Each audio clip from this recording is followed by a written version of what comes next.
अस्सलाम वालेकुम नाज़रीन, मेरा नाम अकील यूसुफ़ज़ई है। मैं गुज़श्ता 25 साल से पेशावर में जर्नलिज़म के मुख्तलिफ़ शोबों से, जिसमें प्रिंट और इलेक्ट्रॉनिक मीडिया के मुख्तलिफ़ इदारे शामिल हैं, उनसे वाबस्ता रहा हूँ। खैबर पख्तूनख्वा के मखसूस हालात, मिलिटेंसी, अफ़गानिस्तान के साथ ताल्लुक़ात, अमरीका के साथ ताल्लुक़ात, एक्सपार्टा के मामलात और कौम परस्त तहरीक, ये मेरी बीट्स रही है। नाज़रीन, आपको पता है कि पाकिस्तान के अंदर मेन स्ट्रीम मीडिया बहुत पावरफुल है, बहुत ज़्यादा चैनल्स है, यहाँ पर अब भी बहुत मयारी अखबारात छप रहे, मगर जो डिजिटल मीडिया या सोशल मीडिया का जो दौर आया है, इसमें इसकी अहमियत से तो इनकार नहीं किया जा सकता। अलबत्ता इसमें एक कमी ये थी जिस पर वो लोग इतराज़ भी कर रहे थे, जो प्रोफेशनल जर्नलिस्ट थे, कि इसमें जानिबदारी का आंसर बहुत ज़्यादा था, प्रोपेगंडे का ज़्यादा था, और नॉन प्रोफेशनल लोग इस पर काबिज हो चुके थे या है।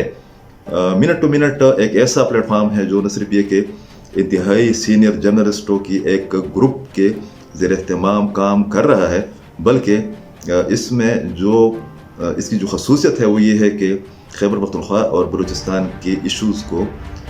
प्रॉपरली न सिर्फ ये कि कवर कर रहा है, बल्कि हम जैसे लोग कोशिश कर रहे हैं कि इस प्लेटफार्म के ज़रिए इन इश्यूज़ को हाईलाइट किया जाए,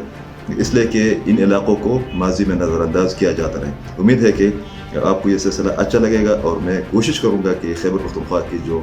इश्यूज़ है, जो तब्दीलियाँ है, यहाँ पर जो कुछ होता रहे, बर वक्त आपको उन तमाम मामलात या डेवलपमेंट से आगाह करता हूँ। बहुत शुक्रिया।